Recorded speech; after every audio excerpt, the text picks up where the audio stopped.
Alhamdulillahi alladzi akramana bi tilawatil Qur'an fihi shifaa'un wa rahmatun wal furqan. Allahumma sholli ala sayyidina Muhammad wa ala ali sayyidina Muhammad. Amma ba'du, faqala Allah ta'ala fil Qur'anil Karim, ba'da a'udzu billahi minasy syaithanir rajim. Innal ladzina yatluna kitaballahi wa aqamus salata wa anfaqu mimma razaqnahum sirran wa alaniyatan yarjuna tijaratan lan tabur. Summa qala Rasulullah sallallahu alaihi wasallam fi kitabihil hadits, afdhalu ibadati ummati qiraatul Qur'an. Hadirin yang dirahmati Allah Subhanahu wa taala, bersyukur kita kepada Allah yang Maha Ghafur masih diberikan kita kesehatan dan kesempatan sehingga kita menjadi hamba Allah yang teratur. Dengan mengucapkan Alhamdulillahi Rabbil Alamin sebagai tanda syukur kita dan sebagai tanda kehambaan kita kepada Allah Subhanahu wa taala. Salawat dan salam tetap tercurahkan kepada baginda Nabi besar Muhammad sallallahu alaihi wasallam sebagai pelopor umat Islam yang memperjuangkan umatnya dari zaman jahiliyah menuju zaman Islamnya, sehingga kita bisa merasakan nikmat iman, Islam dan ihsan di hati sanubari kita. Oleh karena itu, marilah kita mengucapkan sholawat kepada beliau dengan lafaz Allahumma sholli ala sayyidina Muhammad wa ala ali sayyidina Muhammad. Mudah-mudahan kita mendapatkan syafaat beliau dengan rajin mengucapkan sholawat kepada beliau. Hadirin yang dirahmati Allah Subhanahu wa taala, pada kali kesempatan ini tema kita fadilah membaca Al-Quran. Al-Quran adalah kitab yang diturunkan kepada Nabi besar Muhammad sallallahu alaihi wasallam melalui malaikat Jibril. Al-Quran turun adalah sebagai pegangan dan sebagai perundang-undangan dan sebagai pengatur kehidupan kita di permukaan bumi ini. Dengan datangnya Al-Quran, maka sebagai umat Islam diwajibkan untuk bisa membaca dan mentelaahnya supaya dia memang benar-benar keislamannya. Apalagi pada zaman sekarang ini, seharusnya anak-anak sudah diajari. Yang pertama diajari adalah mereka untuk membacakan Al-Quran, melatih mereka membaca Al-Quran supaya nanti besarnya tidak durhaka kepada orang tua. Sudah banyak kita lihat orang tua yang lalai mendidik anaknya. Setelah besar baru dia kecewa dan menyesal karena tak bisa mendidik anaknya untuk membacakan Al-Quran. Karena kita ketahui bahwasanya dengan pandainya membaca Al-Quran, maka manfaatnya akan kembali kepada kita sebagai orang tua. Hadirin yang dirahmati Allah Subhanahu wa taala, sebuah hadis disebutkan, la taj'alu buyutakum qubura. Janganlah kamu jadikan rumah kalian itu seperti kuburan kalian sendiri. Artinya kita harus membaca Al-Quran di rumah kita supaya dia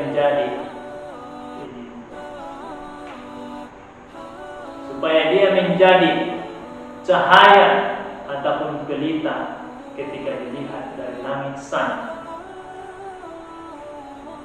Maka senantiasa kita membacakan Al-Quran di rumah-rumah kita supaya rumah tersebut tenang, aman, sentosa, tak ada keributan, tak ada di situ yang namanya keretakan keluarga, sehingga kita mendapatkan dengan julukan Baiti Jannati, rumahku adalah surga. Bukanlah surga kita itu di kedai ataupun di loko-loko. Kadang-kadang si ayah memang kelamaan di loko daripada di rumahnya. Kenapa? Karena ketenangan itu dia dapat di loko ataupun di kedai tersebut. Seharusnya kita mendapatkan ketenangan itu adalah di rumah kita sendiri, dengan melihat anak-anak kita, dengan melihat istri kita, kita senang, gembira, dan kita bisa nyaman di rumah itu sendiri. Bagaimana caranya? Salah satu solusinya adalah memperbanyak membaca Al-Quran di rumah kita dan sering-sering membacanya. Jangan sampai kita lalai sehingga Al-Quran itu kita buat menjadi perhiasan yang pertama di rumah kita. Janganlah perhiasan yang pertama di rumah kita bangku yang mewah, ataupun gambar yang begitu cantik, ataupun barang-barang antik lainnya. Tetapi jadikanlah perhiasan yang pertama ketika orang masuk ke rumah Anda, dia melihat Al-Quran, dia melihat ayat-ayat suci Al-Quran. Hadirin yang dirahmati Allah Subhanahu wa Ta'ala, dalam sebuah hadis dengan makna la yabqal islamu sayati zamanun ala ummati la yabqal islamu illa ismu wa la yabqal qur'anu illa rasmu. Kata Rasulullah sallallahu alaihi wasallam, akan datang nanti satu masa pada umatku, Islam hanya tinggal nama saja, Al-Quran hanya tinggal tulisan saja. Karena pada waktu itu mereka sudah ditipu dengan duit. Yang ada dalam otak mereka adalah duit, sehingga mereka buta terhadap dunia ini. Hadirin yang dirahmati Allah Subhanahu wa Ta'ala, kalaulah seperti itu, Islam hanya tinggal KTP, Al-Quran hanya tinggal tulisan saja. Jarang orang membaca Al-Quran, dan apabila dia ditanya apakah dia Islam, dia selalu mengaku Islam, tetapi perilakunya tidak seperti orang Islam. Ini adalah salah satu tanda-tanda bahwasanya datangnya hari kiamat sudah dekat. Hadirin yang dirahmati Allah Subhanahu wa Ta'ala, maka kita harus mengajari anak-anak kita mulai dari kecil membaca Al-Quran dan membacanya di rumah kita setiap harinya, sehingga kita termasuk orang-orang yang sukses dalam mendidik anak-anak kita. Dalam firman Allah Subhanahu wa Ta'ala disebutkan, wal yakhshal ladzina law taraku min khalfihim dzurriyyatan di'afa khafu 'alaihim falyattaqullaha wal yaqulu qawlan sadida. Dan hendaklah takut orang tua atau para wali-walinya meninggalkan keturunan-keturunannya, meninggalkan anak-anaknya dalam keadaan lemah dalam ilmu pengetahuan, lemah dalam pencarian. Maka orang tua itu mengajak untuk bertakwa kepada Allah Subhanahu wa taala dan berkata kepada mereka dengan perkataan yang jujur. Hadirin yang dirahmati Allah Subhanahu wa taala.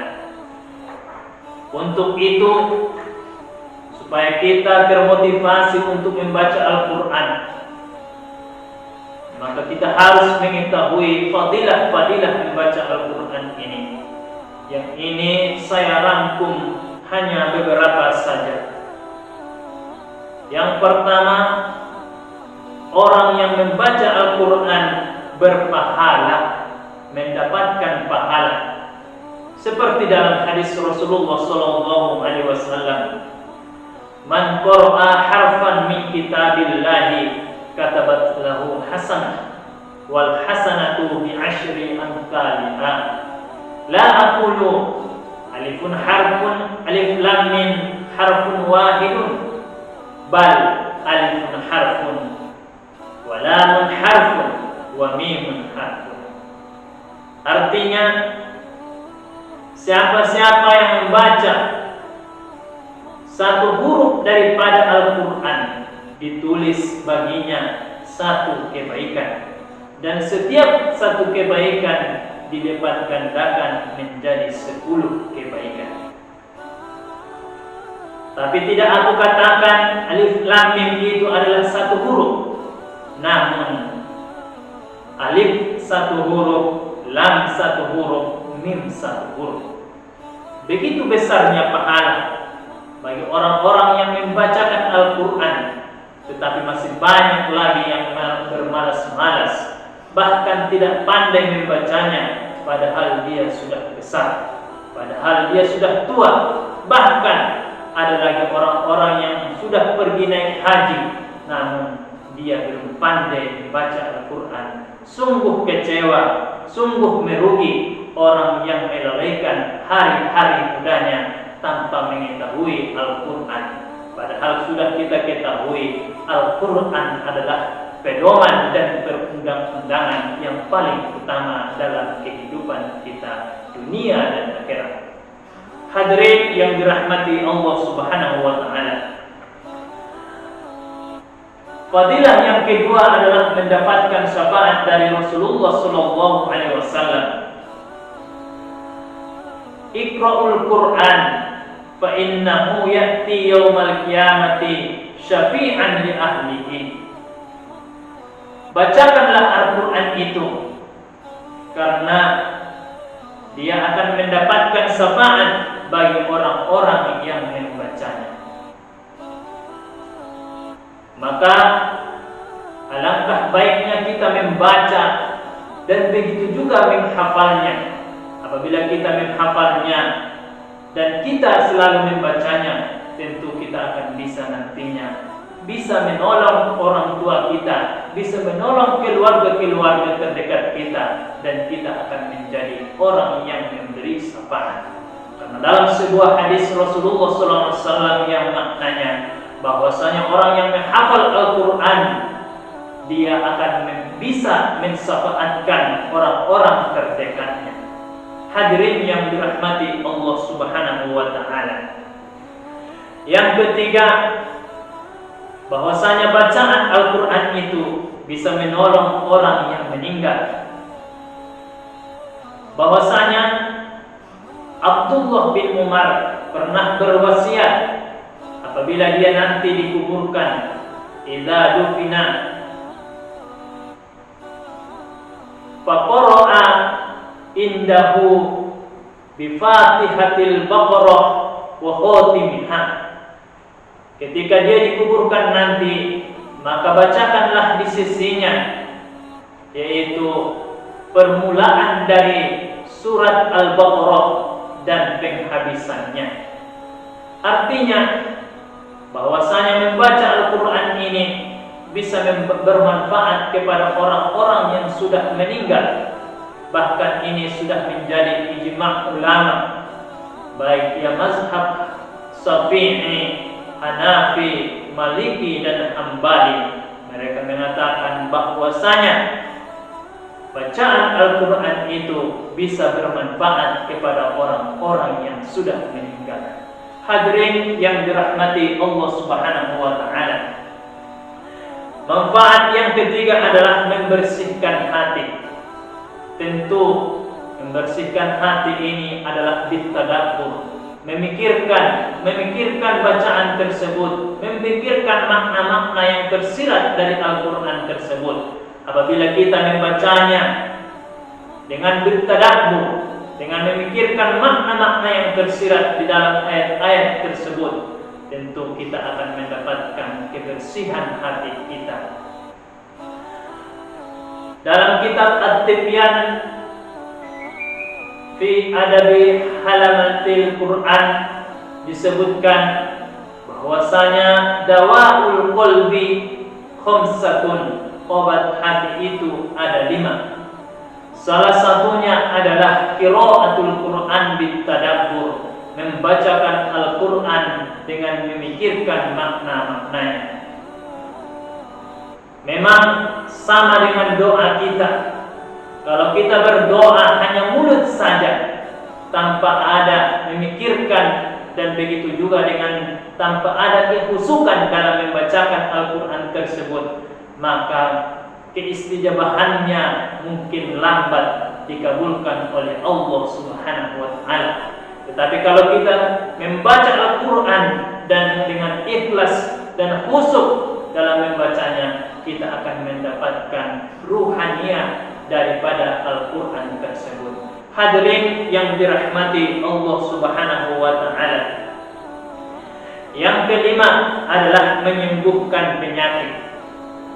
Wa nunazzilu minal Qur'ani ma huwa shifaa'un wa rahmatun lil mu'minin wa la yaziduz zalimina illa khasara.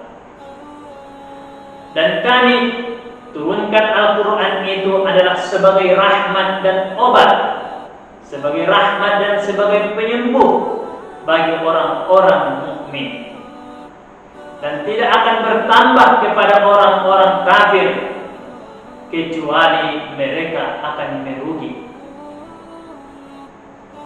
Dari ayat tersebut menunjukkan bahwasanya orang-orang yang membacakan Al-Quran itu bisa menyembuhkan penyakit.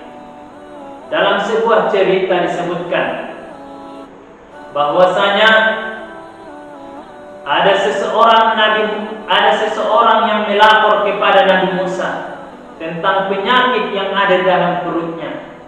Lalu Nabi Musa bermunajat kepada Allah Subhanahu wa Ta'ala untuk mencari solusi obat daripada penyakit laki-laki tersebut, sehingga dia mendapatkan dedaunan yang ditumbuk kemudian dimasak lalu diminum airnya oleh orang lelaki tersebut. Setelah dia minum, alhamdulillah penyakitnya hilang. Beberapa hari kemudian datang lagi seseorang mengadu kepada Nabi Musa dengan penyakit yang sama. Lalu Nabi Musa membuat resep yang sama juga, tetapi tidak sembuh. Bahkan sudah berkali-kali dibuat, namun tidak sembuh juga. Maka Nabi Musa bermunajat lagi kepada Allah Subhanahu wa Ta'ala. Lalu Allah menjawab, itu adalah sebagai dawa, obat saja, tapi bukan sebagai syifa, bukan sebagai penyembuh. Kadang walaupun dia itu obatnya sama, tetapi dia tidak bisa menyembuhkan. Sama dengan penyakit kita. Apabila kita pergi ke dokter, sama-sama sakit kepala, mungkin obatnya adalah sama. Berkali-kali kita minum pil tersebut atau minum resep tersebut, penyakitnya tetap masih ada, belum sembuh karena dia hanya sebagai dawa. Maka dalam ayat suci Al-Quran tersebut dituliskan syifa sebagai penyembuh. Hadirin yang dirahmati Allah Subhanahu wa taala. Inilah salah satu rahasianya dari ayat suci Al-Qur'an tersebut. Kenapa tertulis di situ sebagai syifa bukan dawa? Karena wa nunazzilu minal Qur'ani ma huwa syifaa'un wa rahmah. Tertulis sebagai syifa, penyembuh daripada segala penyakit. Memang dalam tafsir At-Tabari disebutkan syifa di sini adalah obat daripada segala kebodohan. Kalau kita pikir-pikir, memang apabila orang tersebut susah untuk menangkap pelajaran, maka dia dianjurkan untuk memperbanyak membaca Al-Quran, sehingga otaknya terbuka, sehingga pikirannya bisa menuju pelajaran-pelajarannya. Hadirin yang dirahmati Allah Subhanahu wa taala. Al-Quran juga bisa padilahnya adalah sebagai furqan, pembeda mana yang hak dan mana yang batil. Dengan datangnya ayat suci Al-Quran ini, maka kita bisa membedakan dan bisa menilai mana yang halal dan mana yang haram, mana batasan-batasan yang boleh kita kerjakan dan mana batasan-batasan yang tidak boleh kita kerjakan. Maka oleh karena itu, sebagai umat Islam, pegangannya adalah Al-Quran, maka kita wajib untuk membacakan Al-Quran, bahkan untuk menghafalnya. Kita harus mengusahakannya sehingga kita memang benar-benar menjadi umat Islam yang sejati dengan pegangannya Al-Quranul Karim. Hadirin yang dirahmati Allah Subhanahu wa taala. Ali karamallahu pernah berkata, "Man qara'a al-Qur'an wa huwa qa'imun fis sholati kana lahu bi kulli harfin mi'atu hasanah." Siapa yang membacakan Al-Qur'an dan dia sedang salat, maka dia mendapatkan 100 kebaikan. Dan orang yang membacakan Al-Qur'an dan dia sedang duduk ketika sholat itu, maka dia mendapatkan 50 kebaikan. Dan orang yang membacakan Al-Quran di luar sholat dalam keadaan suci, dia akan mendapatkan 25 kebaikan. Dan orang yang membacakan Al-Quran dan dia tidak dalam keadaan suci, maka dia akan mendapatkan 10 kebaikan. Inilah keutamaan-keutamaan membacakan Al-Quran. Maka jadikanlah hari-harimu dengan membacakan Al-Quran, sehingga hari-harimu tersebut tidak sia-sia berlalu begitu saja tanpa ada cerita yang tergores di dalam hari-harimu tersebut. Itulah fadilah-fadilah membacakan Al-Quran. Karena dengan membacakan Al-Quran tersebut, kita bisa menjadi orang-orang mukmin yang sejati, bisa menjadi Islam yang sejati, bisa menjaga lisan kita karena kita sudah mengetahui batasan-batasannya.